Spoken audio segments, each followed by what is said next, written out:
Hello student, welcome back to Dream Chemistry Classes. देखिए, आज हम बात करेंगे जो एल्डिहाइड और जो कीटोन्स हैं उनकी फिजिकल प्रॉपर्टीज़ के बारे में।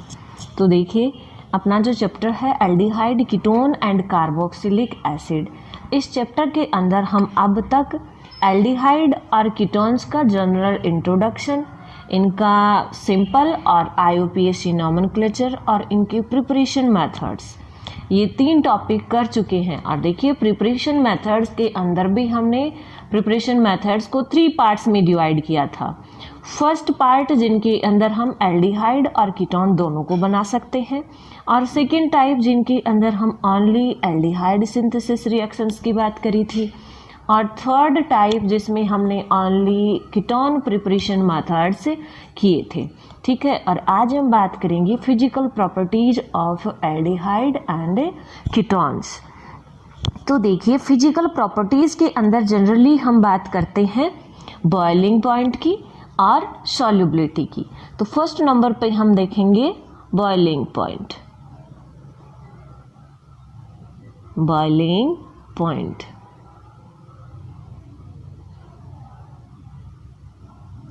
तो देखिए, जो कार्बोनाइल कंपाउंड्स होते हैं या जो एल्डिहाइड और कीटोन्स होते हैं वो हाई बॉइलिंग पॉइंट रखते हैं। और क्यों रखते हैं? क्योंकि इनके पास में डाइपोल डाइपोल इंटरैक्शन फोर्सेज होता है। तो देखिए, हम बात करते हैं कार्बोनाइल ग्रुप की।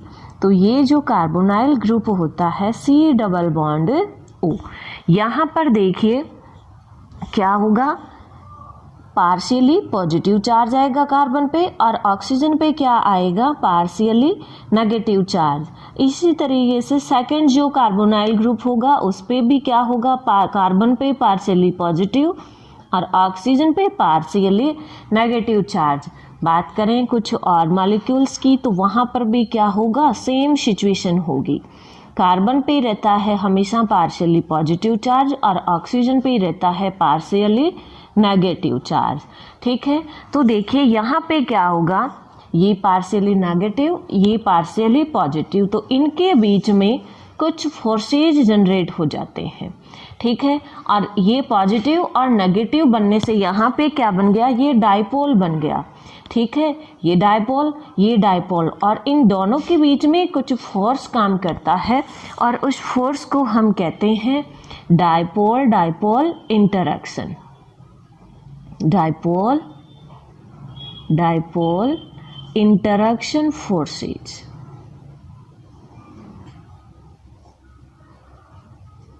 ठीक है, तो यहाँ पर हम बात करेंगे कि एल्डिहाइड एंड कीटोन्स या carbonyl groups have high boiling point.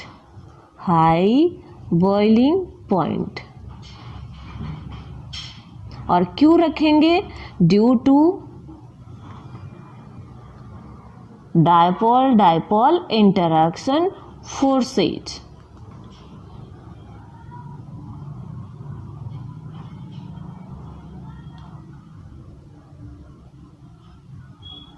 Clear है? तो ये तो जनरल मतलब जो एल्डिहाइड कीटोन्स होते हैं या कार्बोनाइल कंपाउंड्स होते हैं वो क्या होते हैं, हाई बॉइलिंग पॉइंट रखते हैं। और क्यों रखते हैं, due to dipole dipole interaction forces की वजह से ये हाई बॉइलिंग पॉइंट रखते हैं। अब अगर हम बात करें एल्डिहाइड की और कीटोन की कि दोनों में किसका ज़्यादा बॉइलिंग पॉइंट होता है। ठीक है, तो पहले हम बात कर लेते हैं एल्डिहाइड की। तो देखिए, एल्डिहाइड के अंदर क्या होगा, C डबल बॉन्ड O और H। भाई, जब कार्बोनाइल जो ग्रुप होता है उसकी 1 वैलेंसी किससे ऑक्यूपाई होती है, R से, और सेकेंड वैलेंसी H से, या दोनों वैलेंसी H से ऑक्यूपाई हो तो वो कंपाउंड होता है एल्डिहाइड। ठीक है, तो यहाँ पर देखिए, अगर R ग्रुप होगा, एक सिंगल R होगा या R नहीं होंगे, तो यहाँ पे अगर एक R है तो उसका क्या, कौन सा इफेक्ट रहता है, इलेक्ट्रॉन रिलीजिंग इफेक्ट रहता है। ठीक है, अब अगर हम बात कर लें कीटोन्स की, तो देखिए कीटोन्स के अंदर क्या होगा, R C double bond O और R। ठीक है।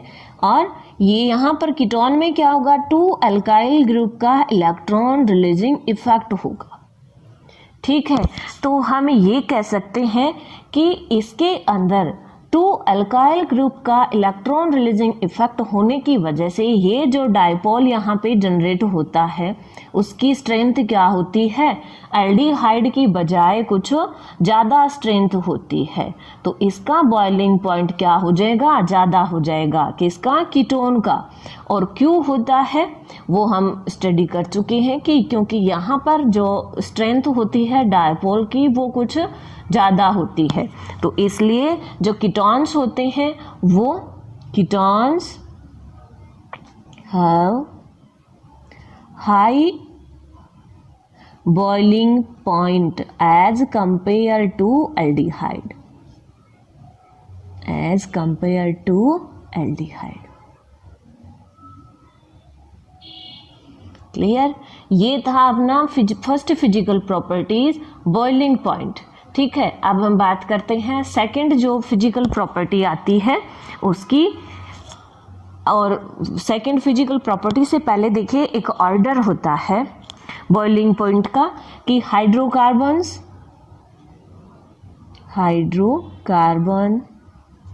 ईथर, एल्डिहाइड एंड कीटोन,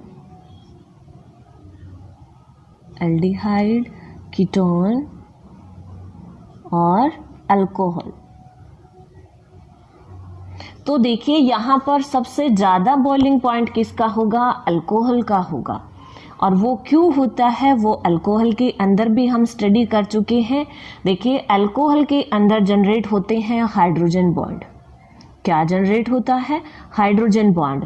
और एल्डिहाइड और कीटोन के अंदर क्या होता है, डाइपोल डाइपोल इंटरेक्शन फोर्सेज होते हैं, डाइपोल डाइपोल इंटरेक्शन फोर्सेज, ठीक है। और देखिए ईथर के अंदर भी क्या होता है, डायपोल जनरेट होता है, लेकिन ईथर का जो डायपोल होता है वो इतना ज़्यादा इफेक्टिव नहीं होता है जितना ज़्यादा एल्डिहाइड और कीटोन के अंदर होता है। इसलिए ईथर का जो बॉइलिंग पॉइंट होता है वो एल्डिहाइड एवं कीटोन से क्या होता है, कम होता है। अगर बात करें हाइड्रोकार्बन्स की, तो हाइड्रोकार्बन्स के अंदर डायपोल जनरेट ना होता है और न ही कोई हाइड्रोजन बॉन्ड बनता है। यहाँ पर only weak van der Waals forces कार्य करते हैं, ठीक है।